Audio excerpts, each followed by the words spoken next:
It's an Elite Bluetti 400.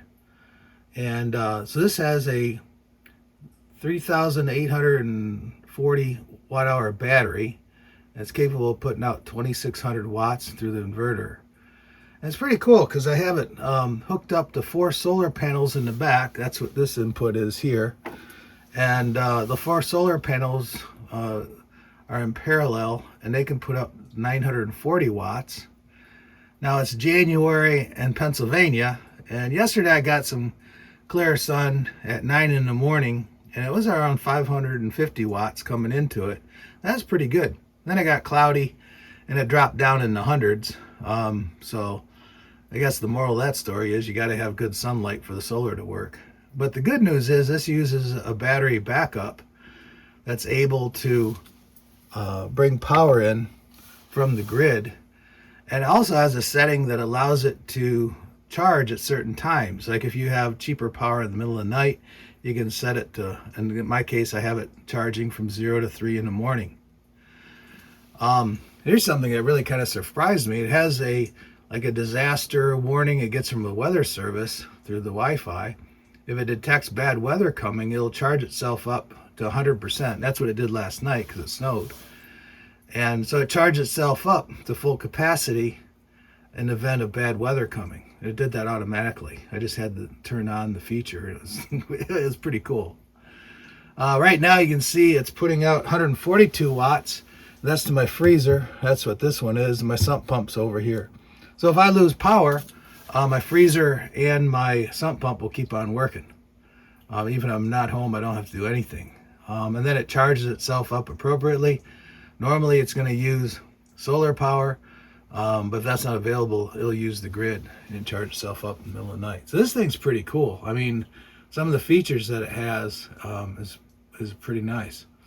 Now you can do some manual settings by putting these two, and that's in the manual, but that's just turning stuff on or off. If you want to set things up properly, go into the app and you can kind of further define things, not just turning it on or off.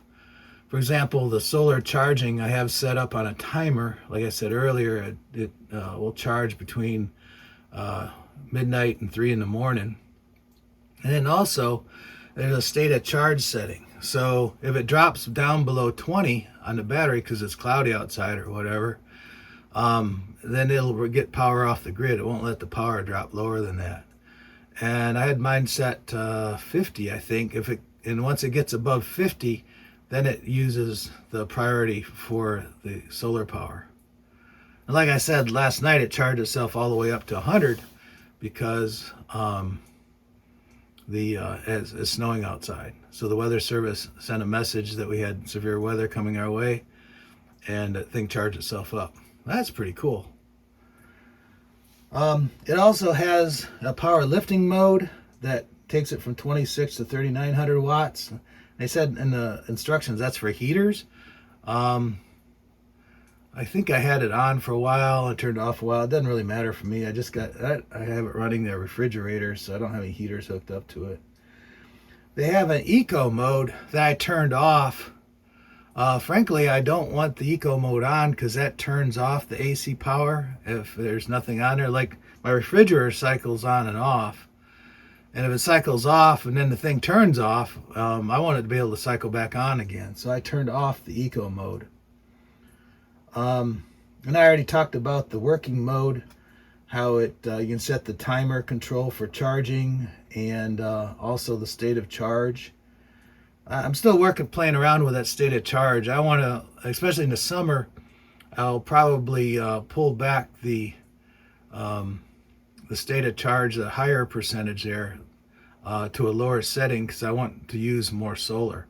If my solar goes to 100%, that's good, but I want it to be able to charge the battery and start at a lower setting and charge itself up. Use more solar if I can.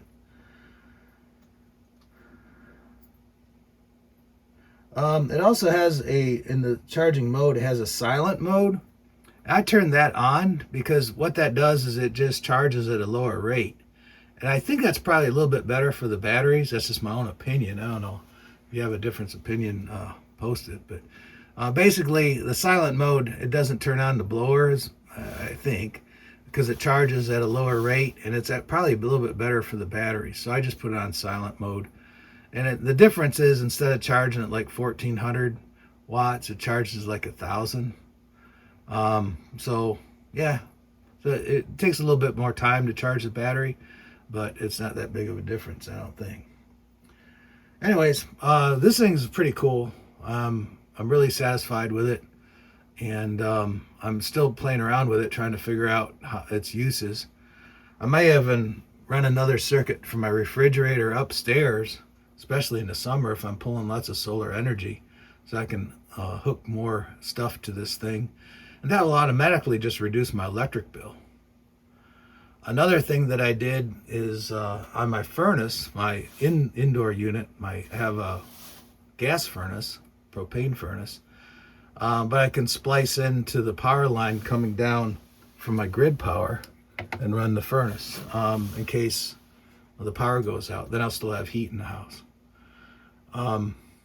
Anyways, just an idea.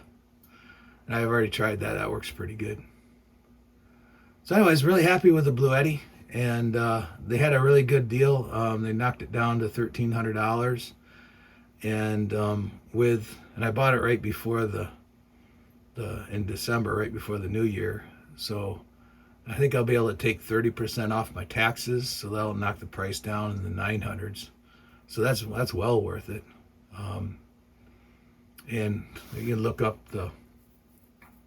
those values yourself, I guess, and check that out.